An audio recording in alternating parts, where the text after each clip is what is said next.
One of the main reasons that people are now looking at my books and what I'm saying in a vastly greater number than ever before is because so many of the things that I've written about over the years are now happening.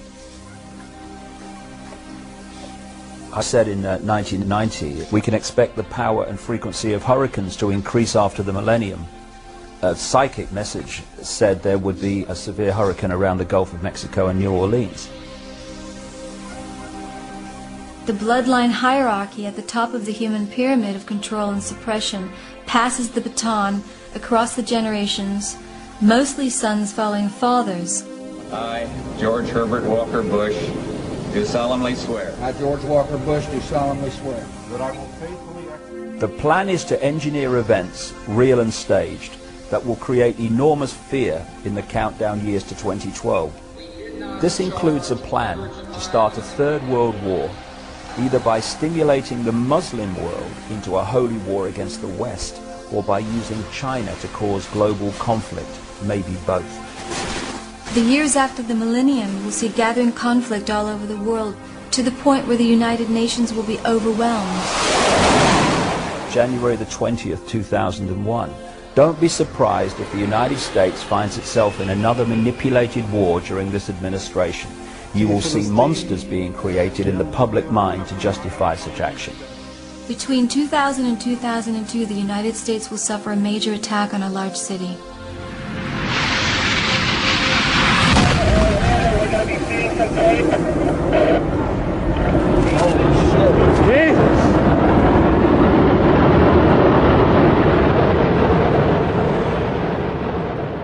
People have perceived me as claiming to be some kind of prophet. Now, it depends how you perceive the word prophet. If you perceive it as someone sitting in a darkened room and getting it from the ether, then I'm not that kind of prophet, really. It's very clear that there are two stories running side by side in what we call daily life. There's what I call the movie. This is the version of events that the mainstream media and all the official authorities, the system, tell us is the nature of what's happening in the world. Alongside the movie is the secret agenda, which the movie hides and obscures. That agenda is for a global state which can be pretty much described in the nightmare of George Orwell's 1984. The Big Brother global state, in which there will be a world government, world central bank, world army imposing the will of the world government, world currency, and a microchip population linked to a global computer.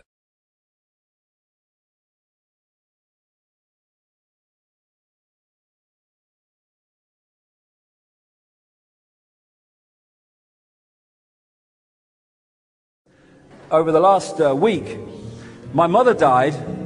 She was in her 80s, and I went up for the funeral, and I was asked if I wanted to go and see my mother in the coffin. Now, I would have said no, I want to remember her as she is, but something said to me, go, go, go. You know, I went down to see my mother, and she was lying in the coffin this morning, and next to her was that picture.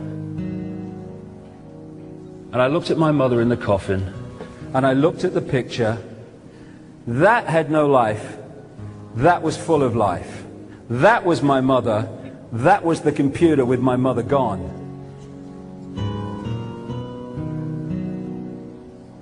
My mother's not in that coffin. My mother's not being cremated today. The vehicle that she used to experience this world and walk among us is what's being cremated today. Look at the sparkle in those eyes. Look at the energy.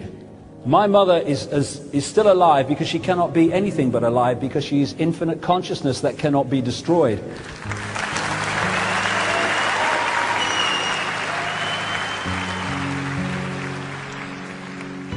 All that was my mother has simply left this tiny frequency range that our eyes can perceive, and now exists on another.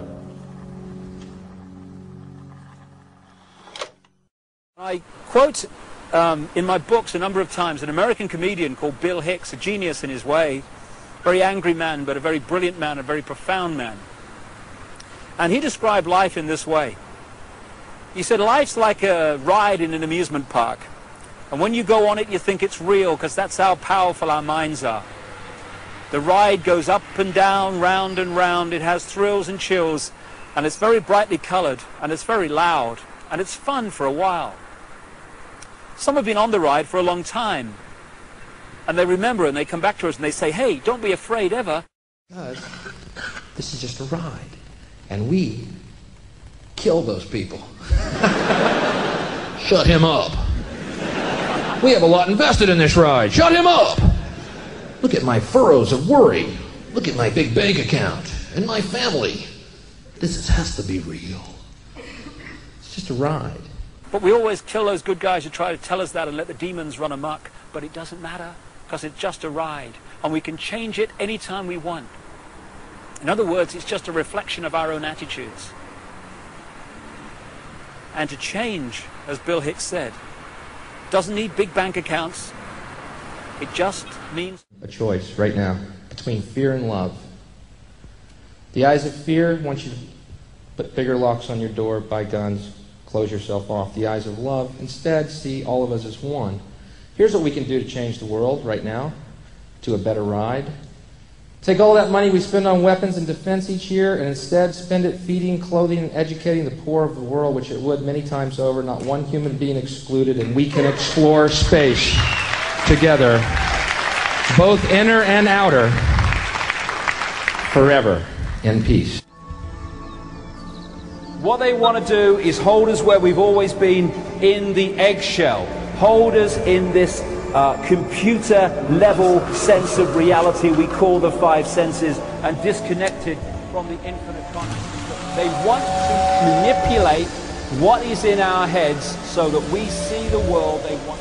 The only truth is we are infinite consciousness. We are all that ever has been. Only when we know who we are can we know freedom.